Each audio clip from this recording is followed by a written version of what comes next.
66 ساڵ بەسەر کودەتای 14 تەمووزی 1958 دا تێدەپەڕێت کە کۆتایی بە سیستمی پاشایەتی هێنا و سیستمی کۆماری لە عێراق دامەزراند.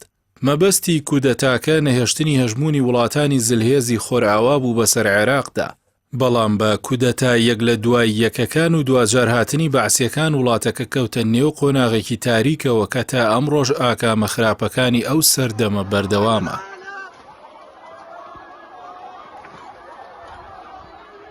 لە دوای جەنگی جیهانی یەکەم و دامەزراندنی شانشینی عێراقی هاشمی لە ساڵی 1921 و لە ژێر هەژمونی بەریتانیادا عێراقی خستە ناو قۆناغێکی پڕ لە گرفت. بە تایبەتی ویلایەتی مووسڵ تا 1925ش سەر بە عێراق نەبوو. بەڵام بەهۆی دۆزینەوەی نەوت لە کەرکووک و مووسڵ و گرنگی زێڕی ڕەش بۆ ئابووری خۆرئاوا، بەریتانیا لە کۆمەڵی گەلاندا ئەو ویلایەتەشی خستە سەر عێراق و داخوازیەکانی سربەخۆی گەلی کوردستانی پشتگوێ خست و تا ئەمڕۆژ ئەو سیاسەتەی خۆرئاواییەکان بەرامبەر ئەو خواستەی گەلی کورد بەردەوامە. سەرەڕای ناهەماهەنگی پێکهاتەکانی عێراق لەگەڵ یەکدا هەژمونی سیاسەتە داگیرکاری و چاوچنۆکیەکانی بەریتانیا ئەم وڵاتە نوێی خستە نێو گرفتی هەمیشەییەوە.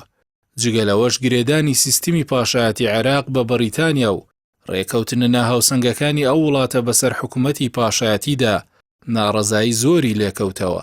شۆڕشی 1940 ڕەشید عالی گەیلانی دژی ئینگلیزەکان یەکێک بوو لەو هەوڵانی گەلی عێراق بۆ دەرچوون لە ژێرنیری داگیرکەرانی بەریتانی.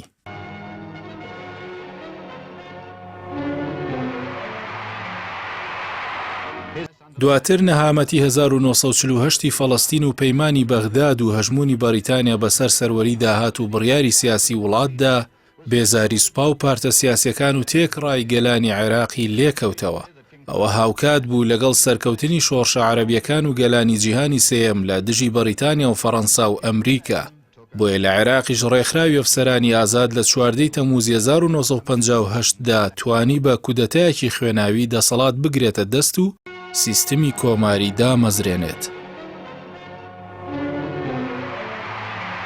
گەرچی دەسەڵاتدارانی نوێ بۆ یەکەم جار دانیان نا بابوونی گەلی کورد لە عێراق و پێدانی هەندێ مافی دەستوری، بەڵام زۆری نەخایان سیاسەتی ئاگر و ئاسنی قۆناغی پاشایەتیان بەکارهێنایەوە.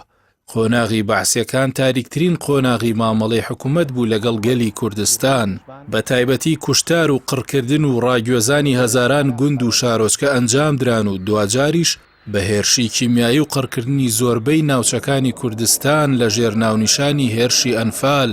هێشتا شوێنەواری بەجەستەی کوردستان و گەلەکەیەوە دیارە و تەنانەت ڕژێمی دوای 2003ش نەیتوانیوە یان نەیویستووە قەرەبووی ئەو تاوانە مێژوویانە بکاتەوە.